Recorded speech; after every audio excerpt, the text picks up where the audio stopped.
Hey everyone, this is Adam Elenbaas from Nightlight Astrology. I am out of town this week on family vacation, and so a few of my friends and colleagues, a few Nightlight alumni, are joining us this week to fill in for me while I'm gone. Alex Amorosi and Alexander Transtrom have been doing content for me this week. It's been really nice to have them. I'm so thankful that they could show up, and I hope you've been enjoying their work. Today, Alex is back with us to talk about some of the major misconceptions that people have about contacts between Venus and Saturn. I think you will really enjoy this talk today. So I will hand it over to him in just a second. But before we get into it, don't forget to like and subscribe, share your comments and reflections. If you have a good Saturn Venus story to share, use the hashtag grabbed or send us your story grabbed at nightlightastrology.com. You can find a transcript of any of my daily talks, including today's, from Alex in this case, on the Nightlight website, nightlightastrology.com. When you're over there, I am promoting two things today. One is the speaker series, which continues this weekend. In case you are not aware, we host a quarterly speaker series that is put on for free thanks to the success of the Kickstarter. And on Saturday, Dan Waits is giving a talk on Pluto and Aquarius. You can register for that webinar on the website. The following weekend, on March 30th, Jolly Knot is doing a talk called Delineating the Lot of Fortune. So those are great speaker series talks you can catch. If you go to the live talks page, you can register for April 18th's webinar that I'm giving on Uranus in love, just before Jupiter and Uranus conjoin in Taurus. I'll be exploring Uranus's significations, its lesson, its alchemy, when it enters our lives with respect to the topic of love, sex, and relationships. When you register, you'll get a live link. If you can't attend live, we do send you a recording afterward.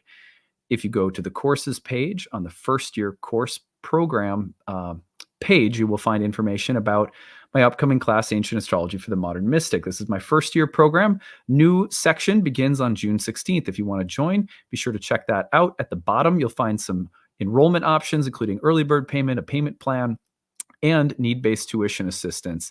If you need a little help affording the program, be sure to apply for the need-based tuition assistance. And I will be promoting that program in depth starting in April.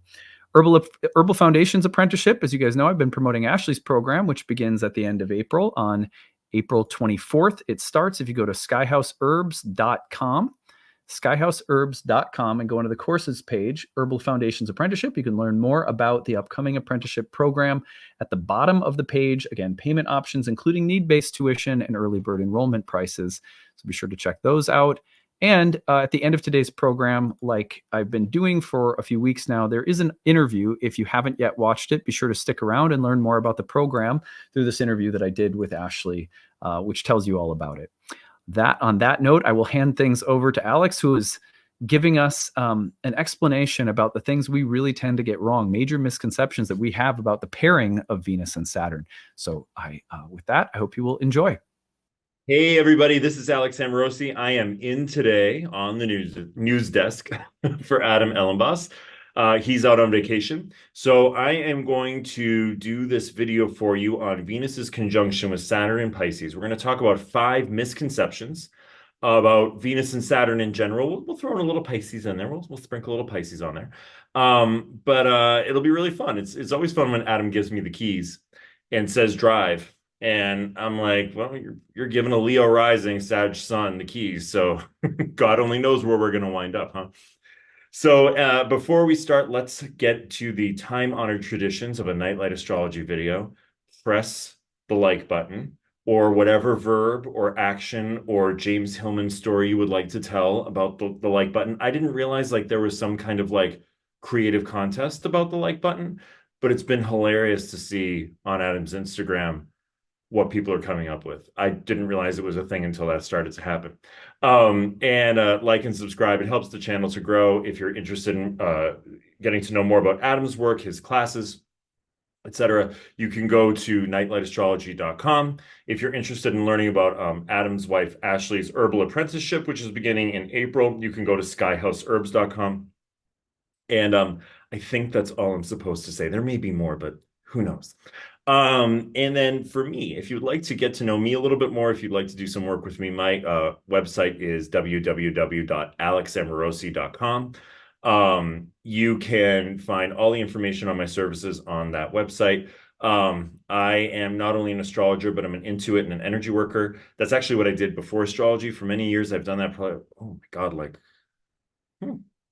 about 11 or 12 years now. So one of my most popular services actually is a combination astrology and intuitive reading, where we kind of bounce back and forth between your chart and my hits. I'll tell you the impressions I'm getting, and then we'll look at the astrology, and we put it all together, and it's a really fun, often like I've been astounded by some of the detective work we can do together in one of those readings to bring out what is looking to be healed or seen or known. It's really, really fun and can be really, really profound. So that's the information to begin. By the way, making these videos, like sometimes I'm like, how does Adam sit down and do this 5 days a week? Like it's not it's not as easy as it looks, even for a Leo who's just sitting here at the camera, right? But let's talk about today.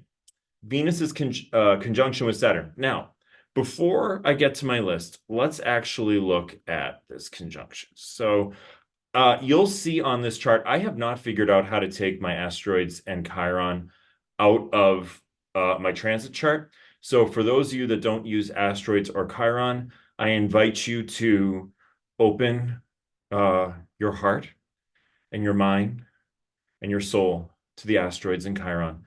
And if them being there is really a lot, then I get it. It's kind of a lot to look at. But we'll just focus on Venus and Saturn today.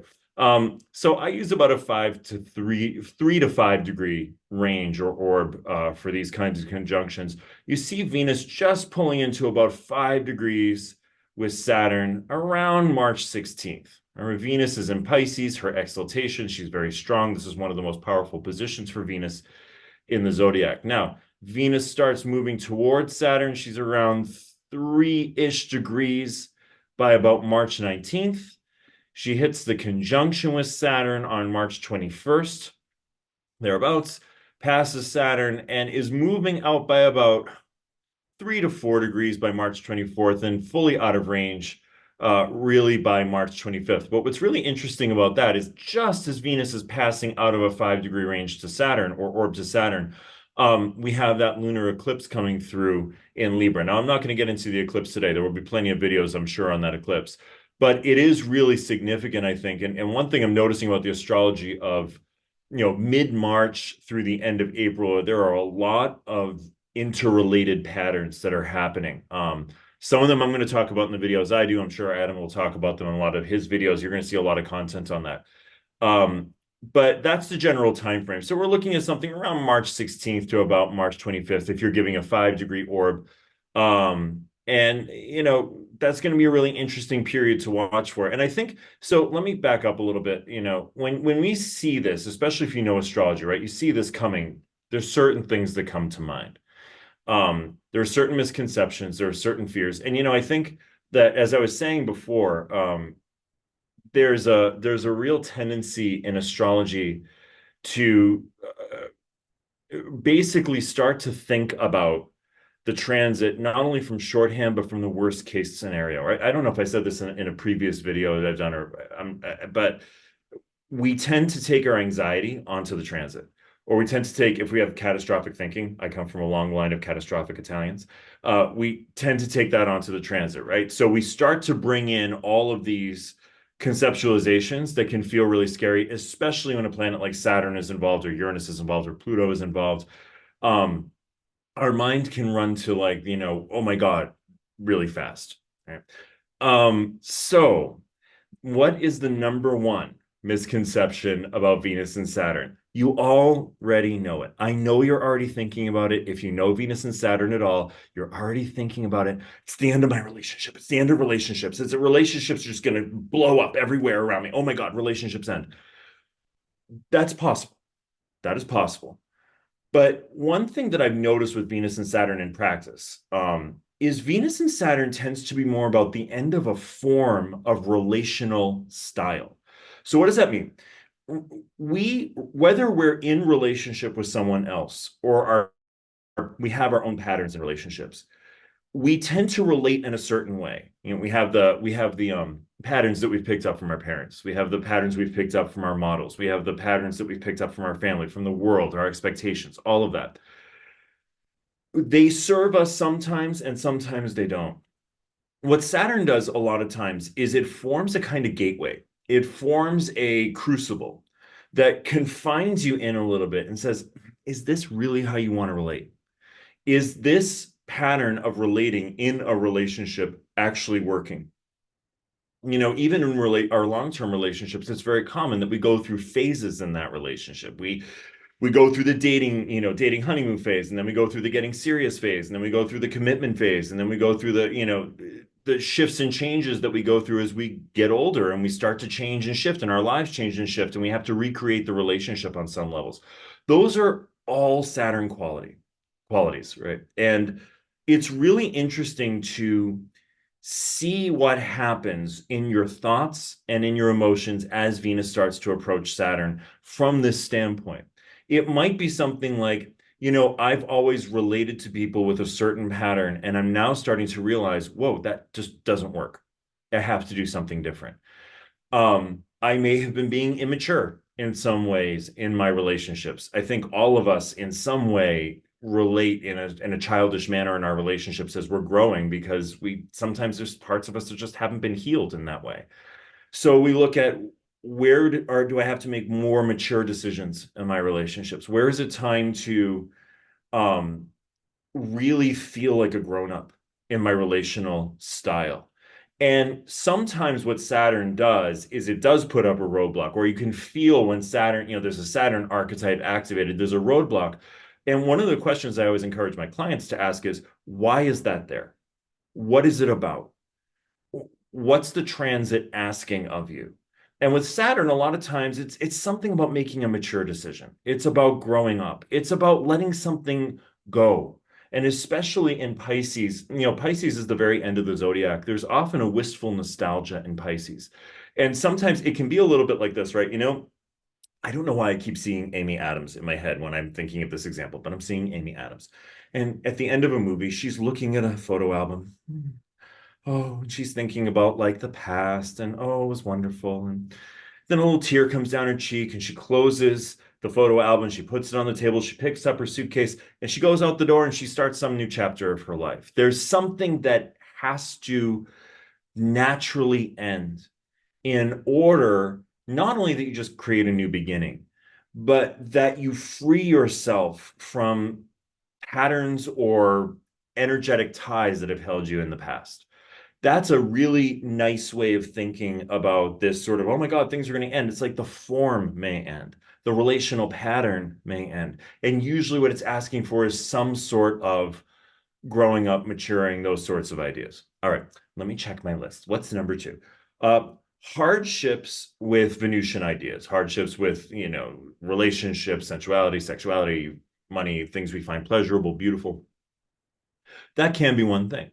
But one thing that's really interesting about hardships, right, is this feeling like, okay, it just comes along. It's just, we have this conceptualization sometimes, it's like Saturn comes along and says, it's just going to be hard. But again, asking yourself, what is this asking of me? What is it asking me to do? And in Pisces, if we turn this, maybe it's asking us to commit to something rare and beautiful. Venus in Pisces has a feeling of being sort of rarefied and on high, and the precious jewel. And I've seen this with people with Venus in Pisces, particularly when Venus rules the ascendant. So they're a Taurus or a Libra rising. They often have to work with like boundaries with other people, and like because people kind of want a piece of them in some way, or they like there's even physical boundaries, like they'll put their hand on their shoulder and they don't want that. There's a feeling with Venus and Pisces like it's a beautiful jewel, and I have to sort of maybe on a shadow side I really need to possess it, but on a low light side it's like I appreciate this beautiful, rare, precious thing that has come into my life. And there might be a sense with Saturn of I need to commit to that beautiful thing. I need to see what happens when I go all in. And making good discernments as we do that, and checking our choices as we do that, and checking our patterns, of course, are always our discernment. But, when beautiful things come into our lives, when rare things come into our lives, they're precious. They're so incredibly precious. And, in Buddhism, one of the ideas I always love about impermanence, which always sounds like a bummer, right? Like, well, anything that begins comes to an end, right? It always sounds like such a bummer. But impermanence really makes us value things. And we can recognize that every precious gift that we have, every precious gift in some way is going to change.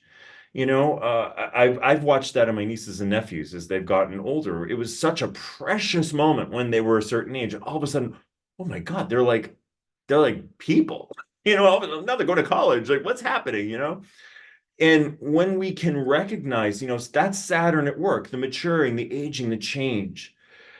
But each stage of whatever it is, whether it's a person, whether it's a beautiful thing we have, whether it's a beautiful, even just like a beautiful painting or whatever, at some point, all of that is going to move out of our lives in some way, shape, or form. And it's going to change in some way, shape, or form. And there's a way where we can just be so present with, I'm so grateful. And I'm committing to being here with this beautiful thing because I realize how valuable and precious it is.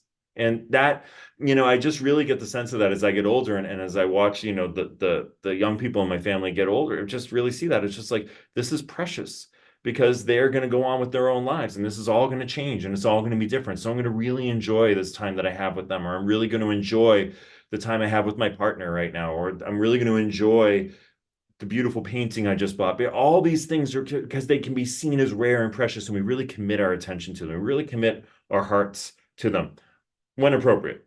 There can also be, with Venus and Pisces, a little bit of the shimmer and a little bit of the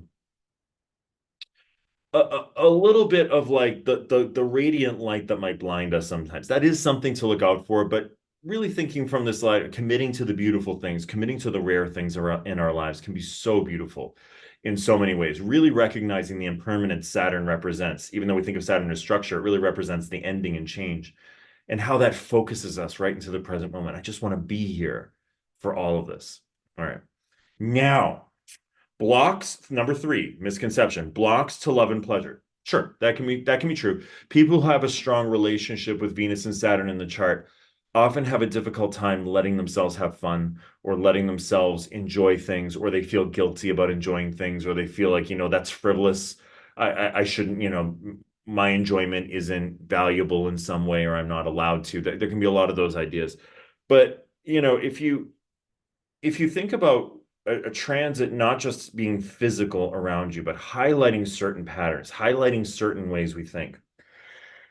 This can be, with Venus and Pisces particularly, places we block, we unconsciously block, or we don't believe that pleasure, sensuality, beauty is something that is pure or spiritual enough. A lot of times with the Virgo Pisces axis, there's a lot of questions about purity. Is it pure enough? Is it right enough? Is it in Pisces a little more spiritual purity?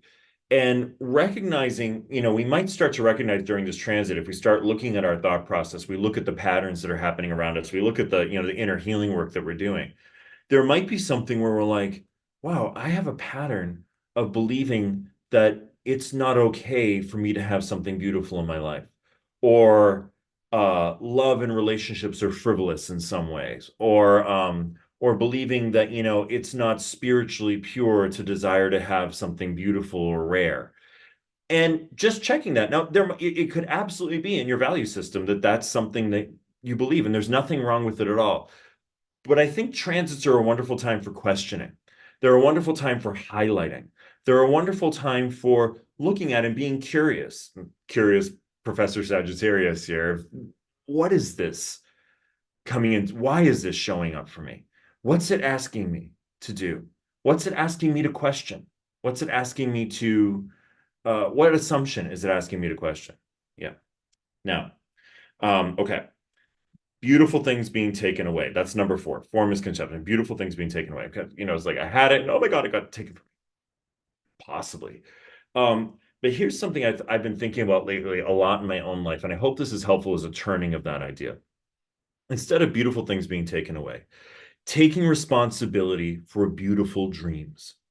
So Pisces, if there was ever a sign that was the dreamer, it's Pisces. If there was ever a sign of the imagination, it's Pisces. If there was ever a sign of like grand cosmic spiritual vision, it's Pisces. And Venus and Pisces, beautiful grand cosmic visions, beautiful dreams, beautiful ethereal qualities. Saturn might say it's wonderful to dream. It's great to have all these beautiful ideas. Now take responsibility for them because they're important. And it can be very easy in Pisces to sort of leave things in the ether. And there are maybe there are some things that are supposed to stay in the ether, but I think that Saturn comes along in a transit like this, or Venus approaches Saturn in Pisces. And Saturn says, if you have a beautiful dream, take responsibility for it. If you have something that you believe is going to bring beauty and grace and a feeling of preciousness and shimmer and shine into the world. All kind of Venus and Pisces ideas. By the way, are all you Venus and Pisces just loving the way I'm describing it? You're also rare and precious and mysterious. But if you have something like that, take responsibility for it. Bring it into the world, concretize it in some way. Our dreams are wonderful when they're kind of floating around, but when it's possible in our lives to say, you know what, I'm going to take responsibility for that dream because that dream was handed to me. That dream was given to me. That dream was put in my psyche, and it wasn't just put there to just torture me with its unmanifested form. I can take responsibility for the things that are necessary to caretake that dream into being. That's a very Saturn way of looking at this idea. If you're looking at Saturn, the gateway of Saturn, and from the ancient thought of Saturn being the boundary between the oh my God, where are my words today? The boundary between the heavenly and the earthly realms. Saturn comes in towards us, and Saturn goes out away from us. And sometimes Saturn is bringing things into form, and sometimes Saturn is taking things out of form. And this might be a time where it's like, I need to bring something beautiful into form. I need to take responsibility for my dreams. My dreams are a precious gift that have been given to me, and I need to take responsibility for them and help them come into the world, right? Be the midwife for them to come into the world. All right. Now, the fifth misconception is falseness in relationships. Remember, Saturn rules opposition, negation, falseness, pretense. Again, that's a possibility, but let's turn it. If we turn that, the fifth misconception becomes being true to our relational values. This might be a little bit of projection, but in my early life, where I always got into trouble in relationships, whether they were friendships, but especially romantic relationships, was when I didn't know and I wasn't true to my relational values. I didn't know what was important to me, and I didn't know how to stay true to that and stay solid within the values I held for myself that would allow me to come into congruence and compatibility with another person. It took me many, many years, over 10 years of work to even get close to that and really settle them. And I think that there can be, with Venus and Pisces, or Pisces in general, again, the dream, the desire to see something that maybe is or isn't there, and the desire to even, conform reality to the dream rather than taking the dream and conforming it to our values. And so sometimes, how many of us have had the vision of how we thought a relationship should be? We saw this person, we said, oh, they're the shimmering rare thing, all that. And we're not compatible for whatever reason, or it's, really not a good relationship for us. But we try to conform ourselves because we are conforming ourselves to the dream we're holding in our mind, not necessarily to the reality that's in front of us. And so if we invert that and we take it back inside of ourselves and say, where am I not being true to my relational values? Or how can I be more true to my relational values? How can I hold to those? How can I be steadfast with them? Not uncompromising on the things you need to compromise on in a relationship. Like, sometimes the peanut butter jar stays on the counter sometimes, but the big stuff, the big ticket items. And when we are congruent with ourselves, that's a very Saturn like process, excuse me. There's really a feeling of, I maybe this is bringing short-term inconveniences. Like, for instance, if you're dating, it's like, okay, so I'm meeting some people that I used to be able to sort of make myself think that would kind of work, but you realize now it's like, no, they're actually just not compatible. When we're congruent inside of ourselves, we feel more stable inside of ourselves, Saturn. And then we're able to draw the beautiful image, the beautiful dream through that set of values. And then amazing things can manifest. So those are my lists, my friends, of that is my list of Venus and Saturn in Pisces, misconceptions. Comment below, put other ones that you believe are out there. I like to stand up for Saturn where I can. I have a very strongly placed Saturn in my birth chart. And I do believe in the beautiful qualities that the planet brings us. And I've had some rockin' Saturn transits over the years too. And I do find that Saturn asks us for congruence. Saturn asks us to kind of put our money where our mouth is. Saturn may ask for, especially with relationships, take a look. Where are you being false with yourself? Where are you not in congruence with your own values? What's important to you? And I think with that, there comes, that's how we start to take responsibility for our dreams, how we take the amazing beauty of Venus and Pisces, the shimmering beauty of Venus and Pisces, and we take it down into a concrete, actionable form and have responsibility for the beautiful things that we've been given, the beautiful gifts that we've been given. I count myself lucky that I have so many of them to be grateful for. And that's something I'm really considering during this transit for myself too. So, I hope this was helpful, friends. I hope that it gave a different look at Venus and Saturn. There's a lot of other angles we could have gone with. These are the 5 that came to mind for me. I will be doing several other videos to check out while Adam's on vacation. I'm going to be doing one or have done, I don't know when these are coming out, but have done one on the equinox and also one on Mercury's retrograde in Aries in April, which is a pretty power-packed retrograde.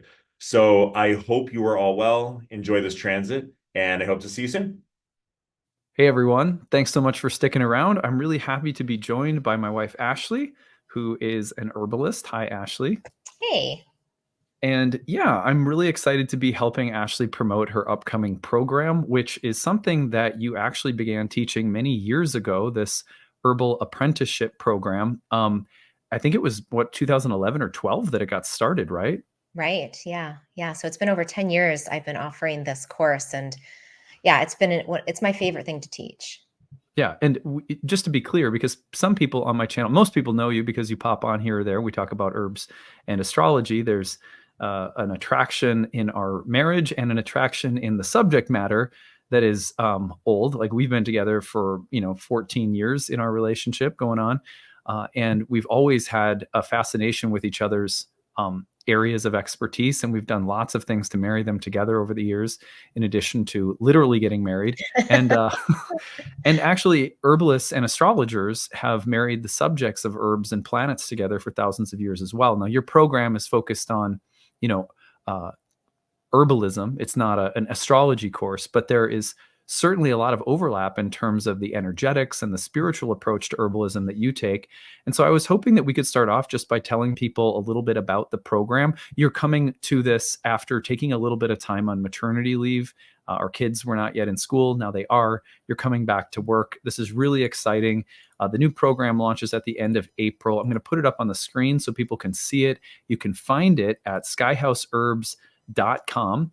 Enrollment is open now. The course begins. You go under courses, Herbal Foundations Apprenticeship at the end of April. Tell us about it. Well, this course, I guess my goal in redesigning the apprenticeship course that I've been teaching for 10 years is to make it even more personal and to allow people to study the material, digest it at their own pace. So what it's going to be is a combination of kind of 3 main parts. The first one is the recorded material. So there's going to be modules that will be released, and people can listen to them as they have time. The second part are live classes where we will meet live on Zoom and talk about the module, I'll answer questions, I'll give even more information about it. And then the third part is the sacred plant pairings. And so I've always taught the herbal portion, like the plant diets, one at a time, but this year I'm going to do it in pairs because I think you can learn a lot by comparing and contrasting herbs. So for every module, you'll have 2 herbs to study, and you'll get a little cheat sheet about them before you start the module. And then you'll have an opportunity to work with those 2 plants and blend them and keep them separate and just really work with them closely. Because my goal is that I want people to be able to find information that they can really use in their own lives, maybe with clients, whether they have a professional herbal practice or maybe they're a therapist in a different field, that they'll know these plants so that they can work with them really comfortably. I love the different modules that you have, just so we can preview them for people. Module 1 is Vitalism and the Heart of Herbalism. Module 2, Building Your Home Apothecary. They're so diverse. I love Module 3 is my favorite, Plant Spirit Medicine. Energetics and chemistry. You have such a holistic approach. It's what I've always loved about your teaching. You'll teach about the doctrine of signatures. You'll talk to people about how to communicate with plants, how to think of them as teachers that are living beings, that have personalities, that aren't just, phytochemistry or whatever. But you will also teach phytochemistry. And I think that you have this really well-rounded way of helping people be intelligent about the plants, about the body, about the systems of the body, but also not afraid to use energetic systems, not afraid to take something from the kinds of energetics that ancient mystics were working with, whether that's the elements or whether that's, some of the overlay with things like Ayurveda, Chinese medicine. You take what's useful on a symbolic and energetic plane and on a personal connection level with the plants, and you marry it to really smart scientific research. I think that's rare. You don't see that a lot. Well, thank you for saying that. Yeah, to me, it's all language. They're just different languages that we talk about the same thing. And I think the more diverse our languages as herbalists, the more we can reach more people. And that's kind of my goal. Like, I want everyone to be able to identify plants, use plants. So we need to diversify the languages we speak so we can talk with our physicians, so we can talk with a therapist, we can talk with a mystic, right? We can talk with children, and we have a language that everyone can use. You talk in the program, in your modules, you have stuff on digestive and gut health. You have stuff on detoxification, colds and flus, and dealing with virus seasons. You talk about tissue states, and you're talking about how to give things to your kids for helping them maybe at times even relax before bed at night. We use a lot of different things with our kids. I love this, that you have called this I'm going to find the phrase where you use, and I'm going to mess it up. A community herbalist. What is a community herbalist, so that people can understand that definition? Because sometimes people might look at a course like this and think, gosh, unless I go to an accredited university for 8 years and learn all about chemistry, I have no right or business suggesting herbs to people or using herbs. That's just not true. And that's not the history of how folk herbal medicine has been used or taught. So what do you mean when you say community herbalist? I think you said it perfectly. This is the people's medicine, and our grandmothers and great grandparents used plants as medicine. There's nothing actually that hard about the practice of herbal medicine. It's just getting to know the plants and getting to know the times when they're most useful. I really envision that this course, people can take it and, yes, use it for themselves, number one, because I think a lot changes when we have the personal experience, and then using it in your family, whether that's just, maybe making a tea for your dog, or, if you have kids, or maybe you just have a partner, maybe you have plants you can use, and we'll talk about taking care of a garden, but using it for yourself, for whoever's immediately around you, and then taking it beyond that, because it's likely that at some point you're going to be talking with someone. They're going to say, oh, I've got this digestion thing and I've tried this and this. And they might say, hey, you're studying herbs. Is there anything that you would recommend? And you know what? You'll probably have a few ideas. And that, you never know how one way that you help someone out there in the world might trickle and then help others and more people. So I think through the self-knowledge and studying this knowledge in your own body, it'll naturally, it's impossible for it not to spread out and start to affect the broader community. Yeah, I think that's really important. This is also for that reason, because we have a vision. I mean, you guys know through my Kickstarter, you guys helped us build a community herbal medicine garden that Ashley's been hosting free and donation-based events out of, that the donations go right back into the garden and just growing the medicine that we then find ways of harvesting and giving to other people, or letting other people come and harvest. We have a vision, and we always have, back to the days when we had our yoga studio in Maryland. We have always had a vision of making this sacred knowledge accessible to people. And that is both there in this program in terms of the way you're framing what it means to be an herbalist. It might mean that you're a professional and you see clients, and you could continue beyond this program developing the skills to do that. This would certainly set you up for success. You could also go forward and be someone who uses what you know with friends and family and yourself. And that's an incredible set of tools to have.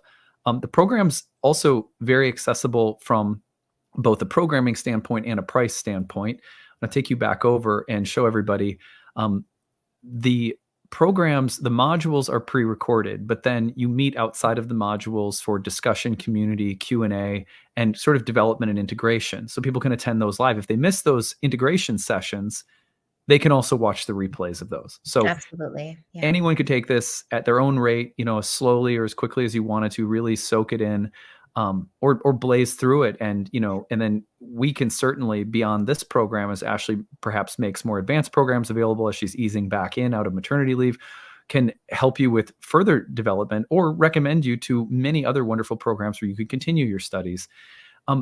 We want this to be accessible. We want community herbalism to be, as simple as being able to show a friend a couple of yoga stretches. We should be able to show each other herbs, and just, hey, this is a helpful herb to use. Also, accessibility price-wise, we have an early bird enrollment, and we have standard enrollment. And then we have tuition level 1 assistance and tuition assistance level 2, which break out the affordable tuition into different levels of affordability. And you can kind of identify where you're at if you're someone who wants to take this program, but needs to work within your means and not hurt yourself doing it. And then for those who can pay, we ask that you use standard or early bird enrollment. And that's the same thing I do for all my astrology programs. So we try to keep it super, super accessible. The Herbal Apprenticeship program starts April 24th. I know Ashley's super excited to be getting back into teaching too. I also would like to offer Ashley just a chance to tell everyone a little bit about, before we end here this interview, tell everyone maybe a little bit about your own background, who you studied with, what your influences are, and just anything else you want to say before we cap it off. Ooh, okay. Well, I think, I started off as a kid playing in the woods, mixing perfumes and potions. And then I went on to study environmental science, where I studied organic chemistry and restoring native wetlands. And really from an environmental perspective, that's how I got into herbalism. And then after, I realized after working on the restoration piece and joining a lot of earth advocacy groups, that the problem's not with the earth, but with the people not understanding the value of the earth. So then I started going into holistic medicine. I graduated from University of North Carolina, Asheville, with a degree in interdisciplinary studies. And I went on to get my that was my undergrad. And then I got my master's from the Maryland University of Integrative Health. It was then called Thai Sophia. But my teachers there, I had such a great blend of teachers, really scientific minds, like Simon Mills from the UK, and Kevin Spellman, who is like a chemistry genius, who's also an Ayurvedic practitioner, who studied with Dr. Vasant Lad. Matthew Prisco, medicine maker from Galen's Way out in California. So I had a really wonderful, diverse variety of teachers in that 3-year full-time master's level program. And then after that, I went on to study with Matthew Wood pretty intensively because I liked his energetics. I liked the way he spoke about the plants and his personal experience working with low dose, drop dose medicine. And he has had amazing, he's done such amazing work herbally with just using that method.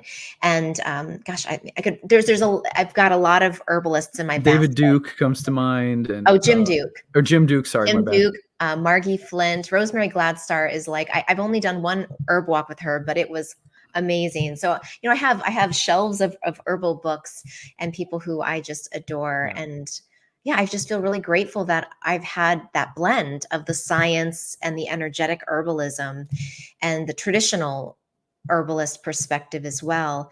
And I try my best to blend them together and to give everyone a really diverse yet integrated herbal studying experience.